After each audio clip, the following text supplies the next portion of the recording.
Um troco mal sucedido.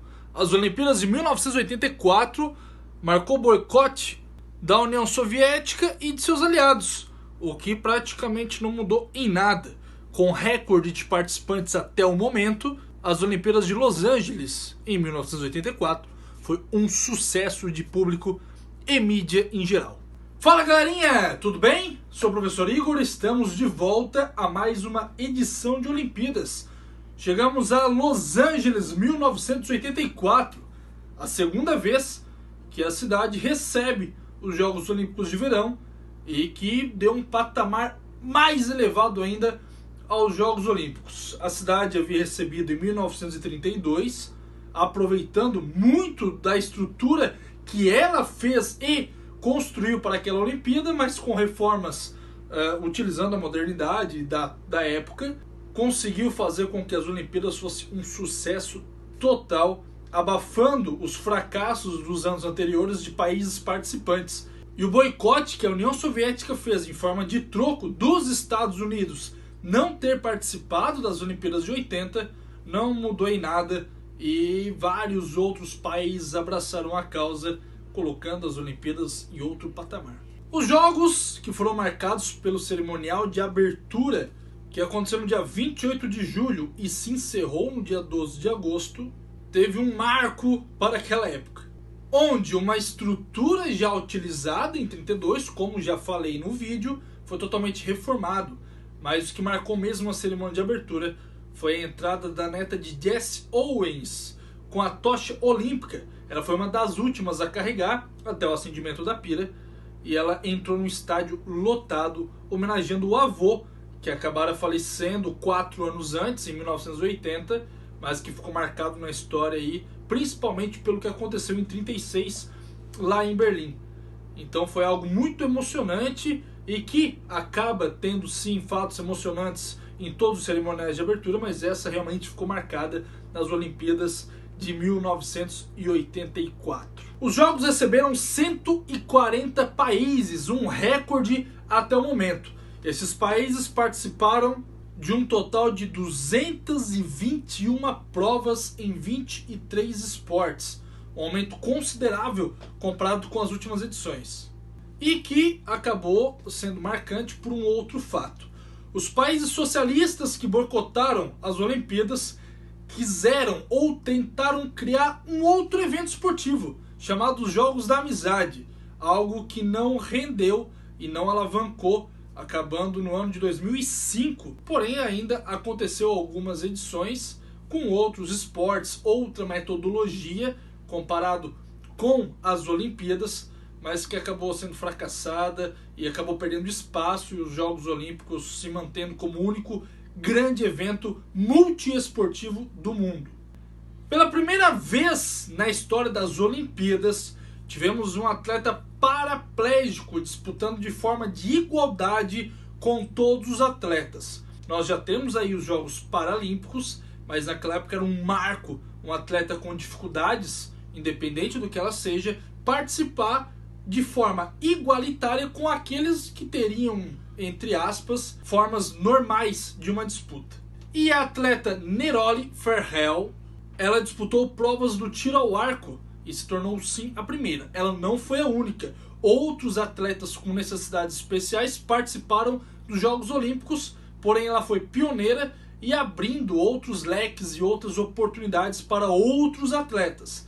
Claro que hoje um atleta com uma certa dificuldade, ele precisa de uma série de avaliações, além de uma aprovação como se fosse de um júri, para ele poder ter participação nessas Olimpíadas. Porque o COI só autoriza a participação se ele realmente tiver alguma chance técnica de chegar lá, ou desde que não tenha vantagem. Vou dar um exemplo. Um atleta muito famoso chamado Oscar Pistorius, sul-africano e multicampeão paralímpico, ele pediu autorização para participar das Olimpíadas de 2012 em Londres e acabou sim participando. Ele não conquistou nenhuma medalha, mas ele teve que ter uma série de avaliações. Ele é biamputado, ou seja, ele tem as duas pernas amputadas e ele usa uma prótese para tal corrida. e esta prótese ela teve que ser avaliada para que, se ele não estivesse vantagem com relação aos demais atletas. Porque, querendo ou não, uma prótese daquele nível, naquela circunferência, poderia dar um certo impulso a mais na corrida. Então ele foi criteriosamente avaliado e comprovado que ele não teria vantagem e por aí sim poder participar. Mas é algo pouco comum, nós temos poucos atletas aí na história e poucos que se arriscam a participar. Eles focam realmente nos Jogos Paralímpicos, que normalmente acontecem depois das Olimpíadas. Então eles não se arriscam, por exemplo, usar todo o seu treinamento para jogar ou participar dos Jogos Olímpicos, deixar de lado realmente o que ele teria, digamos assim, uma chance a mais de uma medalha paralímpica. No quadro de medalhas, os Estados Unidos, país anfitrião, ficou na primeira colocação, sem falar que nós não tínhamos a União Soviética participando, então ficou tranquilinho para os Estados Unidos dominar esse quadro de medalha. A equipe americana conquistou 174 medalhas ao todo, e destas, 83 medalhas foram de ouro, com 61 medalhas de prata e 30 medalhas de bronze.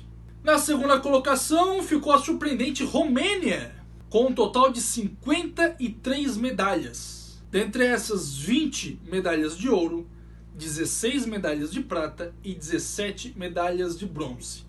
Na terceira colocação, não digamos surpreendente, mas normalmente o outro lado ficaria entre os três. A Alemanha Ocidental conseguiu ficar pela primeira vez entre os três primeiros. Normalmente a Alemanha Oriental veio se destacando nos últimos anos, mas a Alemanha Ocidental conquistou o pódio, conquistando um total de 59 medalhas. Destas, 17 medalhas de ouro, 29 medalhas de prata e 23 medalhas de bronze. O Brasil ficou na 19ª colocação, uma classificação bem interessante, conquistando 8 medalhas. Uma medalha de ouro, que foi com o ídolo de muitos atletas, Joaquim Cruz. Ele foi campeão nos 800 metros rasos das Olimpíadas de 84. E as outras medalhas foram 5 medalhas de prata e 2 medalhas de bronze. Dessas medalhas de prata eu tenho que destacar uma em especial, onde são chamados de geração de prata.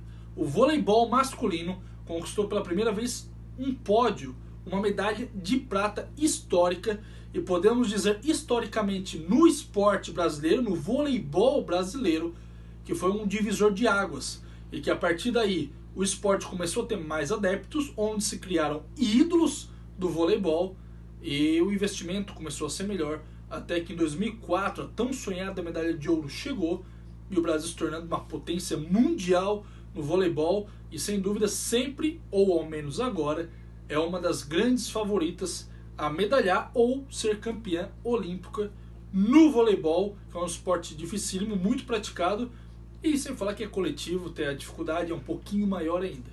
Chegamos ao mascote das Olimpíadas, cujo ele é representado por uma águia de cabeça branca, que é uma das aves símbolos dos Estados Unidos.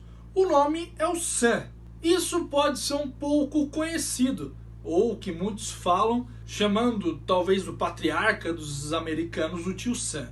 O Tio Sam, que não deixa de ser uma propaganda muito famosa nos Estados Unidos, e que ele é representado até hoje, ele se tornou um símbolo de guerra dos americanos desde os anos de 1800, e sem dúvidas é um dos marcos e o mascote, não que quis homenagear, mas aproveitou a deixa. Porém, a propaganda e a roupa que o mascote usa é muito semelhante. Os criadores falam que não é essa a intenção, porém fica algo nítido. Ele foi criado por um dos desenhistas da Disney, algo que o capitalismo é fortíssimo, principalmente com a própria Disney, e que ficou registrado aí no mascote das Olimpíadas de 84, o Sam. Esta águia nativo específica americana, que é um símbolo que os americanos usam muito e que é muito respeitado lá nos Estados Unidos. Então vimos os Estados Unidos dominando o quadro de medalhas. Claro que a ausência dos soviéticos, dos países adeptos aos soviéticos, não participaram e, consequentemente, os Estados Unidos teve uma certa vantagem com relação a isso. Porém, o boicote deles não afetou absolutamente nada. Tivemos uma grande representação de países e algo que fica ainda mais nítido em 88, onde todo mundo se junta de novo e temos pela primeira vez uma equipe unificada liderando o quadro de medalhas, assunto para o próximo vídeo, Seul 1988. É isso aí, ótimos estudos e até o próximo vídeo. Tchau, tchau.